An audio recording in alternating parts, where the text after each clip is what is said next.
Okay, lesson 118 is over probability, page 333. We've worked with this before. If you look at the paragraph, it says the study of probability is based on the study of outcomes that have an equal chance of occurring. If we toss a fair coin many times, it should come up heads as many times as it comes up tails. We say the probability of one toss resulting in a head is the number of outcomes that are heads divided by the total number of outcomes.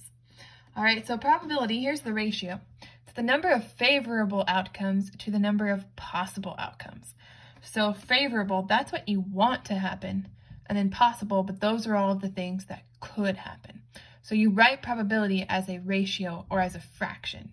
Chance is what you write as a percent, okay? So right now we're not dealing with that, we're working with probability. All right, so if you toss a coin in the air, what is the probability of you getting heads with one toss? Well, if you want heads, that's one favorable outcome, that's one of what you want. But there are two possible outcomes. You could get heads or tails, so 1/2. Okay, what about this spinner? The face of this spinner is divided into equal parts. If the spinner is spun many times, it should stop on each of the spaces an equal number of times. All right, what would be the probability of getting 4 with one spin? Well, there's 1 4, and there's 4 possible options, so it would be 1/4. Okay, for a single die, one die has 6 faces, 1, 2, 3, 4, 5, 6. Okay, what's the probability of rolling a number greater than 4? Well, there are 2 numbers greater than 4, 5 and 6, so that's 2. And then there are 6 possible rolls you can roll. So that would be 2 out of 6. Now, if you can reduce, you should, so the probability would be 1/3. Okay, let's look at a word problem with this. Example 118.1. A deck of cards contains 52 cards. There are 13 spades, 13 hearts, 13 clubs, and 13 diamonds. Jimmy tears up the ace of spades. Seems a bit uncalled for, but then he shuffles the deck and draws one card. What is the probability that the card is a spade? Okay, well, there's 52 cards in a deck, but he just tore up the ace of spades, so now there's only 51. And if they're asking what is the probability that the card is a spade, well, out of 51 options, now there's only 12 spades because he tore up the ace. So that would be 12 out of 51. All right, now can you reduce that? Well, you know you can reduce it because 1 plus 2 is 3 and 5 plus 1 is 6, and both of those numbers are divisible by 3, so 12 and 51 are divisible by 3.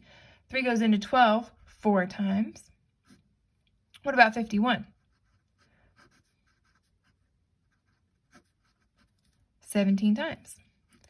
Okay, so your reduced probability would be 4 over 17. Okay, example 118.2. One die is red and the other green. Now, sometimes they'll give you information like that, but you don't really need to know that. It's just there for you. Both are rolled. What is the probability of getting A, a sum of 7, B, a sum of 4? All right, now you've got one of these charts in your book. One of these charts of the different outcomes of rolling a die, but you could probably make this on your own very easily in case you needed to for a test, because you know a die has 1, 2, 3, 4, 5, 6 faces, and if we have 2 dies, then we've got 2 chances of getting these numbers. So you just have to make this, you can make this really quickly just by adding up all the sums, right? So 1 plus 1, that's 2, 1 plus 2 would be 3, 1 plus 3 would be 4, 1 plus 4 would be 5, 1 plus 5 would be 6, and 1 plus 6 would be 7. Okay, and then 2 plus 1, that would be 3, 2 plus 2, that would be 4, 2 plus 3, that would be 5, 2 plus 4 would be 6, 2 plus 5 would be 7, 2 plus 6, that would be 8. And then you just go on and you keep filling this out. 3 plus 1, that would be 4, 3 plus 2 would be 5, 3 plus 3 would be 6, 3 plus 4 would be 7, 3 plus 5 would be 8, 3 plus 6 would be 9, 4 plus 1 would be 5, 4 plus 2 would be 6, 4 plus 3 would be 7, 4 plus 4 would be 8, 4 plus 5 would be 9, 4 plus 6 would be 10, 5 plus 1, that would be 6, 5 plus 2 would be 7, 5 plus 3 would be 8, 5 plus 4 would be 9, 5 plus 5 would be 10, 5 plus 6, that would be 11, And then 6 plus 1, that would be 7. 6 plus 2 would be 8. 6 plus 3 would be 9. 6 plus 4 would be 10. And 6 plus 5 would be 11. And then 6 plus 6 would be 12. Okay, so I just did that in about a minute. So you could easily recreate this if you wanted to. All right, so let's look at our chart. And what's the probability of getting a sum of 7? Okay, well, 1, 2, 3, 4, 5, 6 chances out of 6 times 6, 36. And we can reduce that to 1/6. What about a sum of 4? 1, 2, 3 out of 36. That'll reduce to 1/12. All right, so you can easily make a quick chart like that on a test if you need to, and then you can do these problems very easily. All right, go ahead and do the practice problems A and B, and then I'll give you the answers, and you can see if you got them correct. All right, I'm assuming that you've pressed pause, and now you've pressed play. So let me give you the answers. For A, you should get 9/16. For B, you should get 1/18, right? For A, there are 16 marbles in a bowl. So we're going to be drawing out of 16.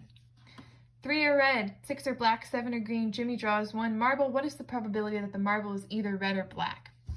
Well, there are 3 red and 6 black, so that's 9, and there are 16 marbles, so 9 out of 16. All right, and then B, a red die and a green die are rolled at the same time. What is the probability of getting 11? 2 out of 36, which reduces to 1/18. All right, there you go.